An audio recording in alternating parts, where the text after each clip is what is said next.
Hello students. हम chapter 9 पढ़ रहे थे। चैप्टर 9 के अंदर हमने कुछ महत्वपूर्ण जो टर्मिनोलॉजी थी उनको कवर किया था। अब हम पढ़ेंगे फैशन डेवलपमेंट के बारे में। फैशन डेवलपमेंट क्या होता है? To understand the working of fashion industry one has to have knowledge of fashion fundamentals. अगर हमें फैशन इंडस्ट्री की वर्किंग की जानकारी लेनी है या उसको हमें समझना है तो हमें सबसे पहले फैशन के फंडामेंटल्स का नॉलेज होना चाहिए। First in the sequence is to know how the fashion business develop. सबसे पहले तो हमें ये देखना है कि जो फैशन का बिजनेस है वो किस तरह से डेवलप होता है। Thus the history of fashion helps the designer to make decision for the present day and future fashion.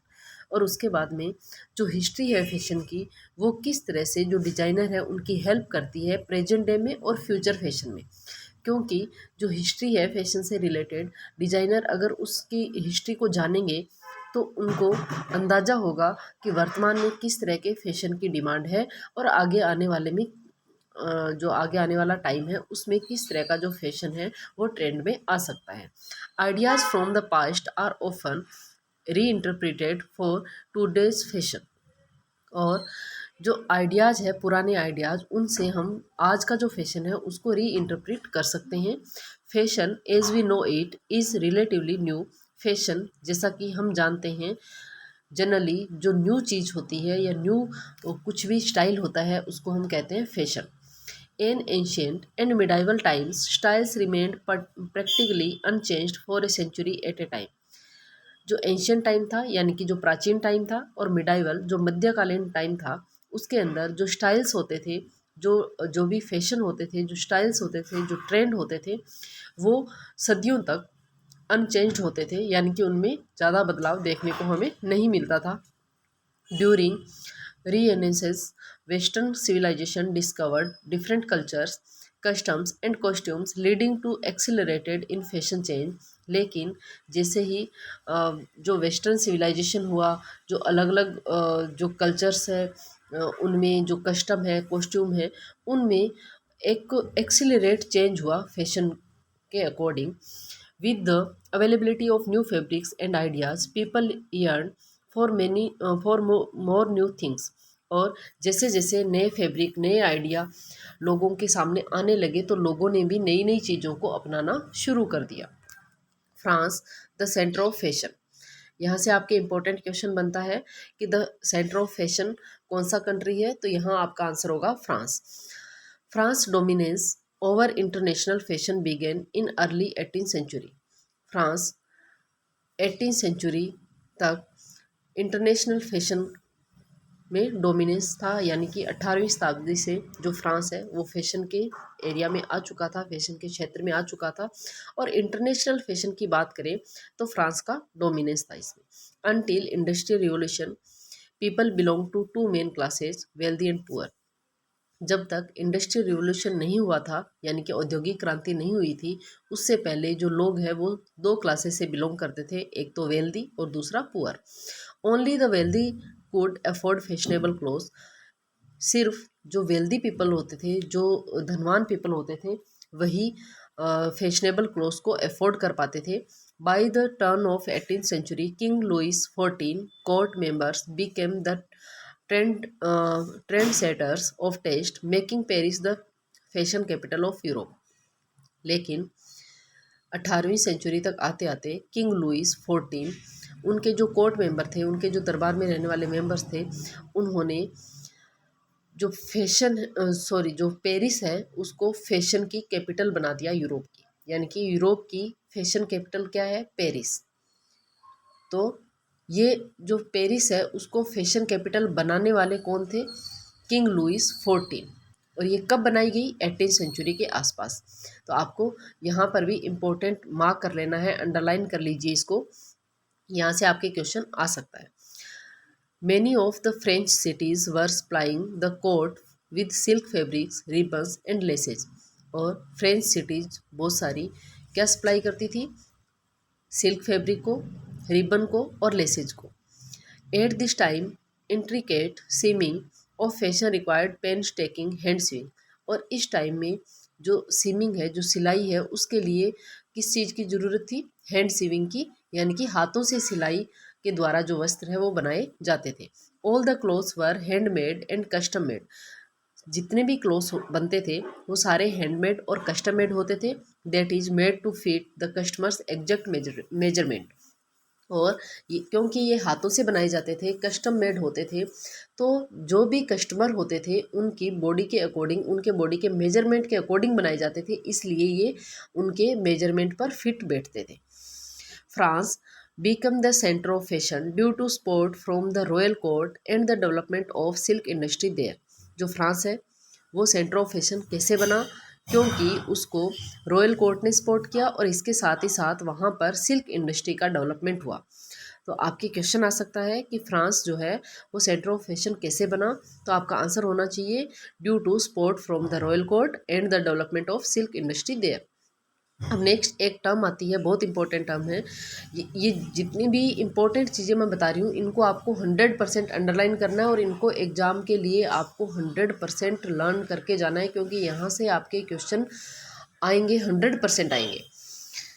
कोट्योर was the term used for the art of dress making. Couture question आ सकता है, what is couture, meaning of couture fill ups में आ सकता है आपके, या फिर जो मल्टीपल चॉइस क्वेश्चन है वहाँ पर भी आपके आ सकता है। तो कोट्योर का मतलब क्या होता है? आर्ट ऑफ ड्रेस मेकिंग, वस्त्र बनाने की कला। ए मेल डिजाइनर वॉज ए कोटेरियर। एक मेल डिजाइनर जो होता है उसको हम बोलते हैं कोटेरियर। जो फीमेल डिजाइनर होता है उसको हम बोलते हैं couturier. The industrial revolution marked the beginning of technological advances in textile and apparel production. Industrial revolution हुआ उस टाइम, क्या हुआ था? जो एडवांस टेक्नोलॉजी है उसका यूज होने लग गया था टेक्सटाइल और अपैरल प्रोडक्शन में। जैसे ही एडवांस टेक्नोलॉजी का यूज होगा तो आप लोग जानते हैं कि जो एडवांस टेक्नोलॉजी है उससे जो भी प्रोडक्शन हो रहा है उस प्रोडक्शन में क्या होगा? इजाफा होगा, वो रेपिडली ग्रोथ करेगा। Due to the development more fabrics were produced in less time. और इसकी वजह से क्या हुआ? कम समय में ही बहुत ज़्यादा जो प्रोडक्शन है फैब्रिक का वो होने लग गया। During this time spinning jenny and power loom were invented. और इस टाइम जो एडवांस टेक्नोलॉजी आई थी उस दौरान स्पिनिंग जेनी और पावर लूम का इन्वेंशन भी हुआ। तो क्वेश्चन आ सकता है आपके कि स्पिनिंग जेनी और पावर लूम का इन्वेंशन कब हुआ? जब इंडस्ट्रियल रिवोल्यूशन हुआ, जब एडवांस टेक्नोलॉजी का यूज टेक्सटाइल और अपैरल प्रोडक्शन में होने लगा, तब स्पिनिंग जेनी और पावर लूम जैसी मशीनों का आविष्कार भी हुआ। अब बात आती है स्पिनिंग और पावर लूम होती क्या है? तो स्पिनिंग धागा बनाने की मशीन होती है, धागा बनाने की जो प्रोसेस होती है उसमें हम स्पिनिंग करते हैं। और पावर लूम, लूम का मतलब होता है कि जिसके ऊपर एक ऐसा फ्रेम होता है जिसके ऊपर क्या बनाए जाते हैं? फैब्रिक बनाए जाते हैं। This gave rise to development of American textile industry. और इस वजह से जो अमेरिकन टेक्सटाइल इंडस्ट्री है उसका भी डेवलपमेंट हुआ। Rapidly increase trade and industry in return created a middle class with money to spend on the luxurious life including better clothing. और इस तरह से जब जो ट्रेड और इंडस्ट्री में डेवलपमेंट हुआ तो एक मिडिल क्लास जो फैमिली है, जो मिडिल क्लास लोग हैं उनमें भी इजाफा हुआ। और जो मिडिल क्लास वाले लोग हैं वो भी अपनी मनी जो अपनी लग्जरियस लाइफ में और बेटर क्लोथिंग में खर्च करने लगे। यानी कि हमने ये पढ़ा था कि इंडस्ट्रियल रिवॉल्यूशन से पहले हमारे पास क्या था? हमारे पास सिर्फ दो ही क्लास थी, फर्स्ट वेल्दी और सेकंड पुअर। लेकिन इंडस्ट्रियल रिवॉल्यूशन के बाद में और जिस तरह से जो ट्रेड है वो रेपिडली बढ़ा, इंडस्ट्रीज में रेपिडली डेवलपमेंट हुआ, तो मिडिल क्लास के जो लोग हैं वो भी अपनी मनी स्पेंड करने लगे लग्जरियस लाइफ में और बेटर क्लोथिंग में। The invention of saving machine turn the handcraft into an industry. और जो सेविंग मशीन है, जो सिलाई की मशीन है, उसका भी इन्वेंशन हुआ हैंडक्राफ्ट और जो इंडस्ट्री है उनके अंदर। और इस सेविंग मशीन की वजह से भी जो रिवॉल्यूशन है, जो इंडस्ट्रियल रिवॉल्यूशन है उसमें इजाफा हुआ, क्योंकि पहले हाथों द्वारा सिलाई की जाती थी, फिर हमारे पास सेविंग मशीन आ गई थी। This democratised fashion and made it accessible for everyone. और इस वजह से क्योंकि सेविंग मशीन आ गई थी तो अब और ज़्यादा प्रोडक्शन होने लग गया था, तो जो फैशन है वो डेमोक्राइज्ड हो गया, यानी कि हर एक लोगों तक पहुंचने लग गया। और जो भी पीपल थे, यानी कि नीचे लेवल से लेकर के ऊपर के लेवल तक जो हमारा फैशन है वो एसेसिबल होने लग गया, पहुंचने लग गया। In 1859, Isaac Singer developed the foot treadle for the sewing machine which left the hand free to guide the fabric. अब क्वेश्चन यहाँ से आ सकता है कि जो फुट ट्रेडल मशीन है उसका आविष्कार कब हुआ? 1859 के अंदर। और जो 1859 के अंदर आइजैक सिंगर थे, उन्होंने फुट ट्रेडल मशीन का आविष्कार किया। और ये जो मशीन थी ये हैंड फ्री थी, यानी कि इसमें हाथों का प्रयोग नहीं करके ये पैरों द्वारा चलाई जाती थी। An early use of sewing machines was to make civil war uniform. और जो सेविंग मशीन का आविष्कार हुआ था तो इसका अर्ली यूज क्या था, यानी कि इसका आविष्कार हुआ किसके लिए था? जो सिविल वॉर यूनिफॉर्म होती है उनकी सिलाई करने के लिए इसका आविष्कार किया जाता था। क्योंकि ये जो सिविल वार यूनिफॉर्म है उस टाइम उसका वार की कंडीशन में, युद्ध की कंडीशन में जो लोग हैं उनके लिए यूनिफॉर्म बनाई जानी थी और बहुत ज़्यादा बल्क में बनाई जानी थी, तो उसके लिए इस मशीन का आविष्कार हुआ था। In 1849 fabric intended for tents and wagon covers was use to make long wearing pants with pockets for tools by a young boy Levi straws.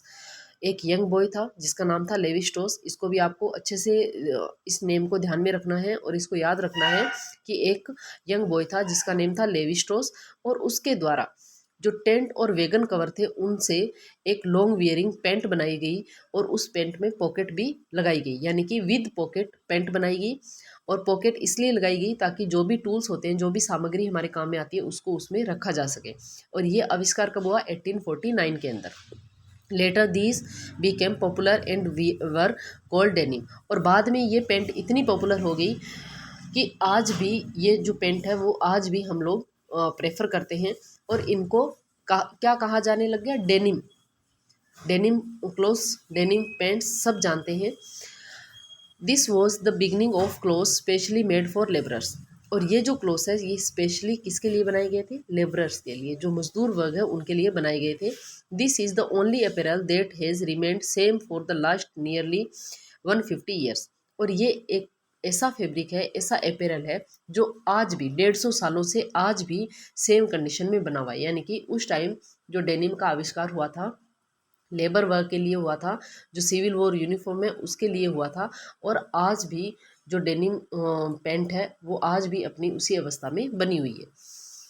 Women started wearing separate skirt and blouses in 1880। ये question भी आपके exam में पूछा गया है कि जो women's है उन्होंने सेपरेट स्कर्ट और ब्लाउज पहनना कब शुरू किया था? तो 1880 के अंदर। This was a step toward manufacture of ready to wear clothes for women. और ये स्टेप था जब वीमेन के लिए रेडी टू वियर जो क्लोथ्स है वो बनने शुरू हुए थे। यानी कि वीमेन के लिए जो रेडी टू वियर क्लोथ्स है वो बनने शुरू कब हुए थे? 1880 में। Lengths and waist line could be easily adjusted and this made it possible for the working class to add variety to their wardrobe simply by mixing separates. और इसके अलावा जो वीमेन हैं उनके लिए जो भी वस्त्र बनाए जाते थे वो वस्त्र उनकी लेंथ में, उनकी वेस्ट लाइन के अकॉर्डिंग इजीली एडजस्टेबल होते थे। By 19th century affordable fashions were made available to the general public through fair and बाजार। और 19th सेंचुरी तक आते आते जो अफोर्डेबल फैशन है उनको जनरल पब्लिक तक किस तरह से पहुंचाया जाता था? फेयर्स और बाजार के द्वारा, यानी कि उनके लिए मेले और बाजार लगाए जाते थे ताकि जो अफोर्डेबल फैशन है वो जो जनरल पब्लिक है उन तक पहुंच सके। The travelling merchants brought clothes to these markets and both buyers and sellers usually bargain.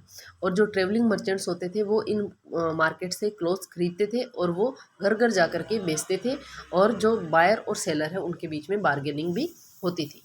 As large number of people settled in town general stores were establish to cater to their demands. और लोग जो है वो ज़्यादातर लोग धीरे धीरे settle हो गए टाउन्स में जा कर के, और उनकी डिमांड पर जो जनरल स्टोर है वो वहाँ पर एस्टाब्लिश होने शुरू हो गए। With the growing demand for a variety of goods retail stores grew in city. और धीरे धीरे जब डिमांड और ज़्यादा बढ़ी और ज़्यादा अलग अलग गुड्स की, अलग अलग सामान की डिमांड बढ़ी, तो उसके अकॉर्डिंग जो सिटीज़ के अंदर रिटेल स्टोर है वो भी बढ़ने लग गए। प्रीट ओ पोर्टर। प्रीट ए पोर्टर क्या है? ये भी एक टर्म है, इसको भी आपको बहुत अच्छे से ध्यान में रखना है।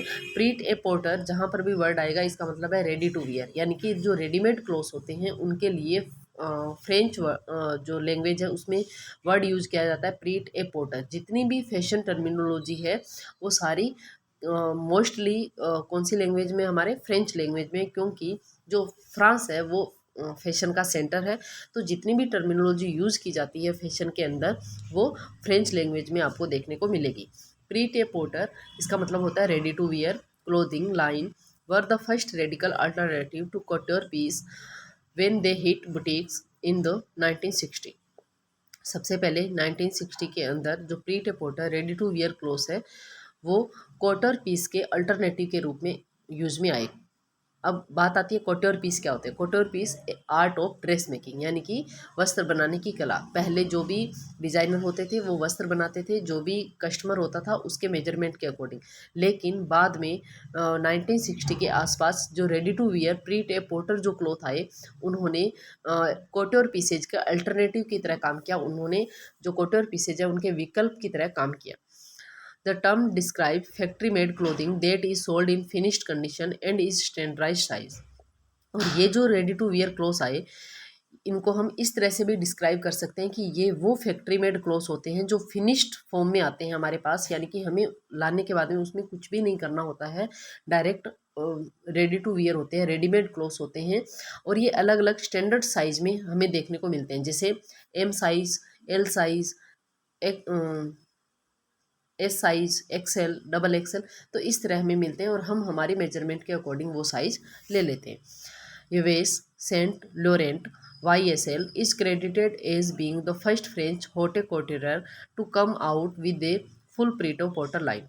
और फुल प्रीटे पोर्टर लाइन जो है यानी कि फुल जो रेडीमेड क्लोथ्स है वो बनाने का श्रेय किसको जाता है, YSL को जाता है, जो कि एक फ्रेंच होटे कोटियर थे, यानी कि एक फ्रेंच जो डिजाइनर थे जो कि मेल लोगों के यानी कि जो पुरुष वर्ग के कपड़े जो है वो डिजाइन करते थे।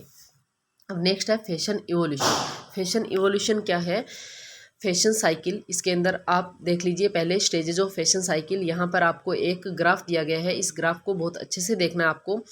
एक तरफ इसमें एक्सेप्टेंस दिया गया है और नीचे इसमें कुछ स्टेजेस दी गई है। तो जब भी कोई फैशन आता है तो उस फैशन में कुछ स्टेजेस चलती है। सबसे पहले इंट्रोडक्शन, यानी कि फैशन मार्केट में आया, उसके बाद में राइज, जब फैशन मार्केट में आया उसके बाद में लोगों ने धीरे धीरे उसको एक्सेप्ट करना शुरू कर दिया।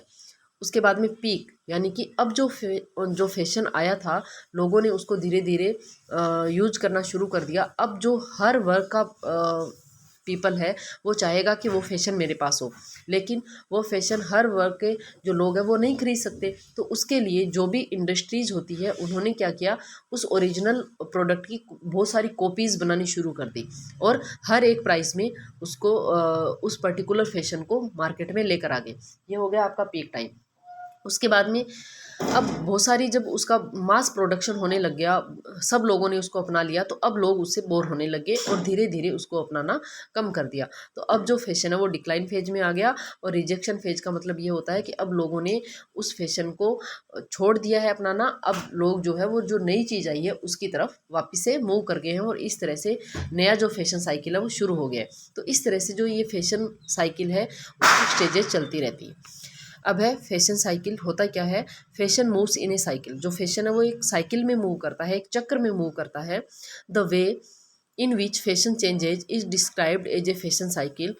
जो फैशन चेंजेज है उसको हम फैशन साइकिल के रूप में डिस्क्राइब कर सकते हैं। The stages of fashion cycle include introduction, rise, culmination and then decline in acceptance of a style.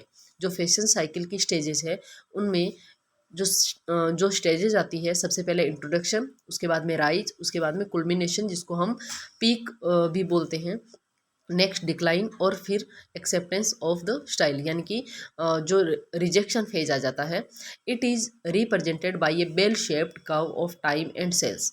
और ये जो फैशन साइकिल है ये क्या रिप्रेजेंट करता है, एक बेल शेप कर्व को रिप्रेजेंट करता है। इसमें आप इस कर्व को देख सकते हैं, एक घंटी के आकार का ये कर्व होता है। तो आपके ये यहाँ से भी क्वेश्चन आ सकता है कि जो फैशन साइकिल है वो किस चीज़ को रिप्रेजेंट करता है, तो आपका आंसर होना चाहिए बेल शेप्ड कर्व को रिप्रेजेंट करता है। अब इसको हम डिटेल में देख लेते हैं। Introduction of a style, designer interpret their research and creative ideas into apparel and then offer the new styles to the public. जो भी डिज़ाइनर होते हैं वो रिसर्च के माध्यम से, अपने क्रिएटिव आइडियाज़ के माध्यम से नए स्टाइल जो है वो पब्लिक के सामने लेकर आते हैं, उसको कहते हैं हम introduction of style. Designs are created by changing elements such as line, colour, shape, fabric and details and their relationship to one another. और जो डिज़ाइंस होते हैं उनको क्रिएट किस तरह से किया जाता है, जो भी एलिमेंट्स ऑफ डिज़ाइन होते हैं, चाहे वो लाइन हो, कलर, शेप, फैब्रिक, कुछ भी हो, उसमें जो नए नए चेंजेस करके हम जो डिज़ाइंस है वो क्रिएट करते हैं। अब नेक्स्ट है इंक्रीज इन पॉपुलरिटी। अब फैशन आया, उसको इंट्रोडक्शन हो गया, अब पॉपुलरिटी कैसे बढ़ेगी। Is the new fashion is purchased, जब कोई नया फैशन परचेज किया जाता है, वॉन पहना जाता है, और सीन बाई मैनी पीपल, और बहुत सारे लोगों के द्वारा देखा जाता है, it may begin to rise in popularity, तो जब लोगों को पसंद आएगा तो उस फैशन की पॉपुलरिटी बढ़ जाएगी। Peak of popularity, when a fashion is at the height of its popularity, जब कोई फैशन अपनी पॉपुलरिटी की हाइट पे चला जाता है, it may be in such demand that many manufacturer copy it, तब उसकी डिमांड बहुत ज़्यादा बढ़ जाती है और अलग अलग जो मैन्युफैक्चरर है वो उसकी कॉपी करना शुरू कर देते हैं और produce adaptation of it at different price level, और उस प्रोडक्ट को वो अलग अलग प्राइस लेवल पे मार्केट में उतारते हैं। Decline in popularity, eventually so many copies are mass produced that fashion conscious people tire of the style and begin to look for something new, और जब मास प्रोडक्शन होने लग जाता है एक ही सेम स्टाइल का, जब बहुत सारी कॉपीज़ होने लग जाती है, तब जो पीपल फैशन कॉन्शियस होते हैं, यानी कि ऐसे पीपल जो जिनको थोड़े टाइम बाद में वो एक फैशन से बोर हो जाते हैं और नए फैशन की ओर मूव ऑन हो जाते हैं, तो वो लोग उस फैशन से बोर हो जाएंगे और वो कुछ नया ट्राई करेंगे। तो उस दौरान जो पुराना फैशन था वो अपनी डिक्लाइन फेज में जाना शुरू हो जाता है। These declining styles are put on sale racks in the retail stores, और ये जो डिक्लाइन स्टाइल होता है, इस दौरान जो वो फैशन है उसको जो रिटेल स्टोर्स वाले होते हैं वो सेल रेक्स में रखते हैं, यानी कि उसकी सेल लगाते हैं। जैसे आप लोगों ने देखा होगा कि अलग अलग टाइम पे जो अलग अलग सेल्स लगाई जाती है, उनमें जो भी पुरानी चीज़ें होती है जो अब सेल होना बंद हो जाती है, तो उनको कम प्राइस में सेल में डाला जाता है। रिजेक्शन ऑफ ए स्टाइल और obsolescence, in the last phase of the fashion cycle, some consumers have already turned to new looks, thus beginning a new cycle. और ये जो है फैशन साइकिल का लास्ट फेज है, और इस लास्ट फेज में बहुत सारे जो कंज्यूमर्स होते हैं वो ऑलरेडी नए लुक्स पर जा चुके होते हैं, यानी कि जो नया फैशन है उसको अपना चुके होते हैं, और इस तरह से एक नए फैशन साइकिल की शुरुआत हो जाती है। तो ये था आपके फैशन साइकिल क्या होता है, और इसमें जो भी इम्पोर्टेंट टर्म्स थी उनके बारे में हमने डिस्कस किया। अब नेक्स्ट है फैशन मर्चेंटाइजिंग, इसको पढ़ेंगे हम नेक्स्ट क्लास में। ज़्यादा से ज़्यादा अपने दोस्तों के साथ इस लिंक को शेयर करना, और आप लोग भी इस वीडियो को देखना, ताकि आपके जो भी एग्ज़ाम में आने वाले इंपॉर्टेंट क्वेश्चंस हैं वो भी यहाँ से क्लियर हो सके, और आपकी जो बोर्ड एग्ज़ाम्स हैं उनमें हेल्प हो सके। मिलते हैं नेक्स्ट सेशन में, तब तक के लिए थैंक यू।